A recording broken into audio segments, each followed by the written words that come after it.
Hello and welcome to Berry International School.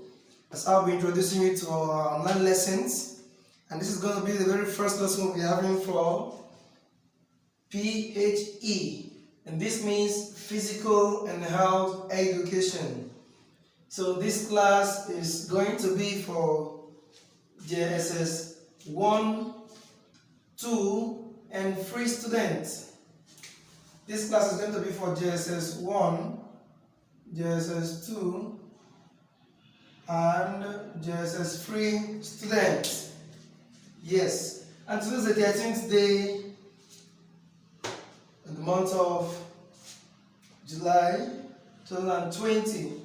Our topic for today will be water supply. Water supply. Now, during the course of this lesson, we are going to be learning how to list the sources of water supply. We're also going to state the uses of water. That's how we can use water. We're also going to describe the causes of water pollution. We're going to identify the quality of a good water. Now, this is to say that we're going to learn how a good water should look like. You're going to learn how to identify a good water. You're also going to describe the causes of water pollution. We're going to state the use of the same water, how you use the water. We're also going to list the sources of this water supply. Okay, so let's look at the first objective here, which is the sources of water supply. Now, when talking about sources of water supply, the first term there, sources. What do you understand by the term sources? Sources here has to do with where something is gotten from, where something can be procreated, where something can be achieved or generated from. Now that is the term sources. So when we're looking at the sources of this water supply, it means we're looking at where water supply can be gotten from. So the first thing we have here is tap water or pipe-borne water. Now we're going to explain this bit by bit, okay? The first one I said we have here is what? Tap water or pipe-borne water. Now when we're talking about tap water or pipe-borne water, this has to do with the laying of pipes.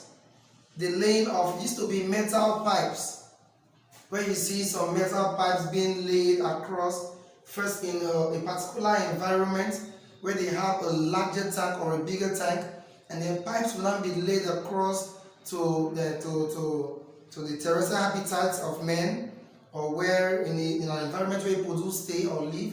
And then there will be other little channels of those same pipe, other little channels of these same metal pipes across every household, where everyone will now have a particular channel, otherwise known as what? A tap, where you can turn on your tap and you have what? A water supply from it. And then we also have something else as pipe-borne water. It's the same thing. It is pipe-borne because this is a treated water.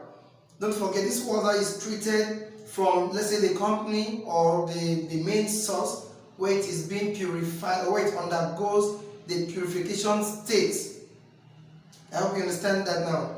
The water first begins from the company or an environment where it undergoes purification, and then central pipe bonds or central pipes. It used to be metal pipes, but these days the use of this metal pipe has been abolished or has been eradicated. Why is it so? Because of rust. Because most of these metal pipes along the way, or they are not durable. After a number of years, they begin to do or to rust, and they now change the quality of the water.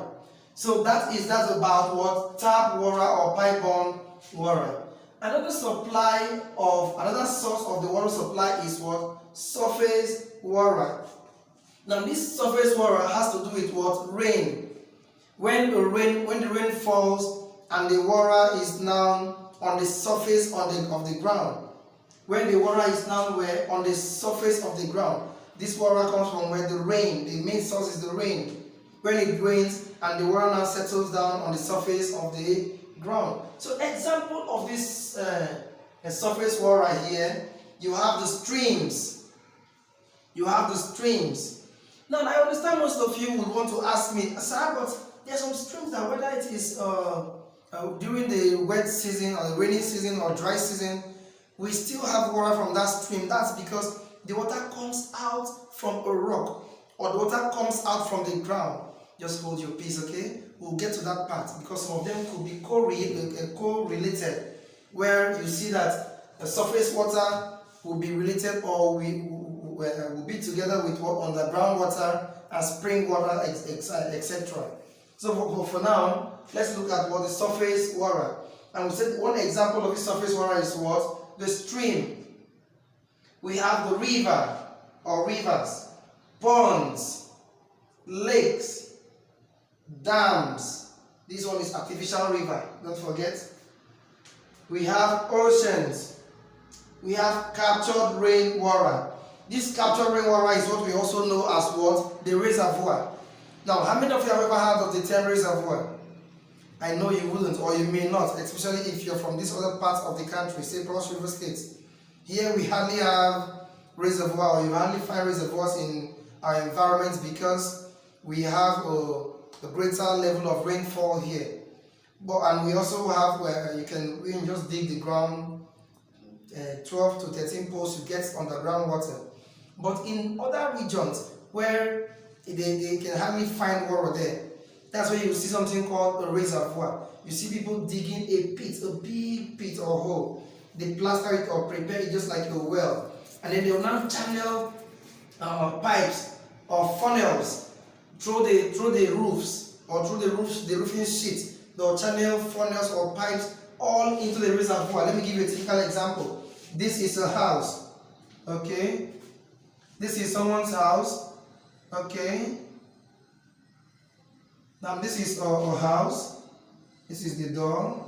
Please mind my diagram. This is the window. This is the side of the house, okay? Now, this is the whole compound. Is that correct? In the house.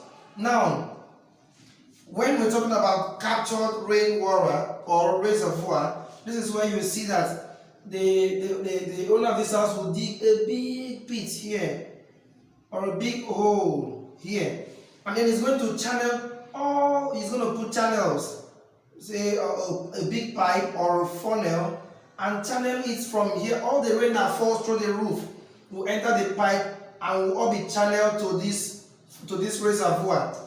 This reservoir is going to now store the water for them during the dry season that they will use. So all of this is about what the surface water, or they are examples of the surface water. The next one we have here is rain water. Rain is another source or another major source of water supply. Rain on its own, yes, it's another major source of what? Water supply. We also have the underground water. Yes, this one is when rain, droplets from the rain is being captured on the surface of the earth or the ground, and then some now sinks down into the ground. And when you later, that's why you now dig your well later and you find water. When you dig your well, you now find water.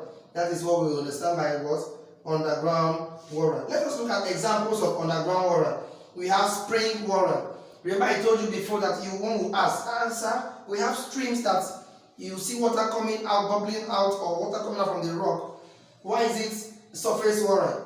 That is because the surface water that first came from the rain had now entered inside the ground or underground and later comes out in form of what? Spring or a well, etc. So example of this underground water is what? Spring. That's number one.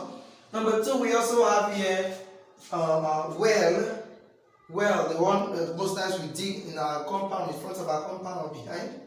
We also have the borehole. Now, would you tell me the difference between a well and a borehole? A well and a borehole. A well, you know, is the one you have to manually remove water from. And then the borehole is the one you either use the old, you know, remember the old system of borehole, where you have to shake You have to shake the metal for the water to be pumping out. But we now have an electronic borehole where you have an electronic gadget or machine that you sink into the well, and then it does or it pumps water for you by itself. So after this, let us now look at the uses. The uses of this water. So the first use here of water is what? For domestic use. Now if I ask you the use of water, you will just tell me all about domestic use. But no, this is classified into domestic use, agricultural use, industrial use, transportation, recreation, and hydroelectrical power use. So let us explain a bit by bit. Domestic use. Of course, you know you must eat food in your house, right? What do you use in cooking your food? Water. You must wash your clothes or your wearings or your attires or what have you at home. What do you use? Water. You must mop the floor, is that correct? In order to keep the place clean. What do you use? Water. You must brush your teeth, you need water. You must eat food and drink in water because water contributes about 90% in the composition or in the making of the blood you have in your body. Are you ready for the first time? Yes, it does. Water contributes about 90%. So you need water at home. For every other function you use water, or any other thing you have to do with water in your house, is being classified into what? The domestic use of water. Even if you have to use water to take your bath, you have to use water to wash your clothes, to wash your cars, wash your car, your belongings, machines, and etc. Now these are the domestic uses of what? Water. So the second use of water here is what? For agricultural purposes. Now there are times you observe that when you want to cultivate crops, you do what? There's something we call irrigation. The artificial introduction of water into what? Into your farm. Or you do what? You water your plants. So that is what agricultural use, when you use water to cultivate your crop or to grow your crops, depending on how large your farm is.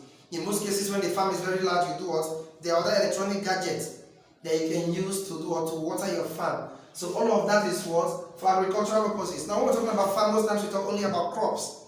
Even your animals, when you rear your animals, like you have your chicken, you have your pigs, you have your goats, what do you also give them water in their farm, is that correct? So that is another agricultural use of water. The next one here is industrial use. Of course, you remember that when we used to come to school, we do use water even in the school, is that correct? This also falls into this category of industrial use of water. When you come to school, most times you must use the restroom, you have to wash your hands, is that correct? Most times you just need water to drink. What do? You go to the tap and get purified water to drink. Is that correct? Most times, even in industries, you know, water is used in the baking of bread. That's in all industries like bakeries. Water is used in the in cooling systems like machines. When you have big machines you use in production of products, you use water to do what? To cool the systems. So any water that's being used in industry is what for industrial purposes. So now the next one we have here is what? Transportation. Now, you know, water also serves as a means of transportation. When we mention means of transportation, we have the land, the air, and water. Where you use your boat or your ship to do what? To move in the water, and it has to transport you from one place to another. So we also have for recreation. One would ask, what is recreation? Of course, it's a time that you don't have anything to do. It's a time you have to rest, to do anything you like to do best. So recreation here with regards to the use of water would be swimming pools. Now, how many times have you been able to, your mom or your dad just took you out for recreation and you feel like swimming? You go to a swimming pool and start swimming. What are you using to swim? Water. So that is one use of water for recreation. There are most times that you could also just love to go and view some sites where you have waterfall, where a beautiful object is created and you see water just falling left, right. You just watch it for recreation, for fun. That's when it suits you. So the next thing we have here is what? hydroelectric power. Have you ever heard of the Kanji Dam, River Kanji Dam, or any other dam that is being created or just organized or manufactured, so to say, just for the purpose of what? Generation of electricity. I'm sure you know by now that we use water for generation of electricity as well. So when water is used for the generation of this electricity, it can also be seen as a use of water. But for this case, I would say it is what? Hydroelectric power use of water, because water is used for the generation of this power, that's electricity. Okay, so this brings us to the end of today's class. Please, I would love you to go back to our previous lessons. I understand that the lesson we treated before in second term was sewage and refuse disposal. So I would love you to go back to your book and read more on that. In our next class, before we continue from here, in our next class we'll be talking about the description of water pollution and the quality of good water. But before we continue with this, we are going to look at our previous lesson, that is sewage and refuse disposal. So till we see in our next class, stay safe. Thank you.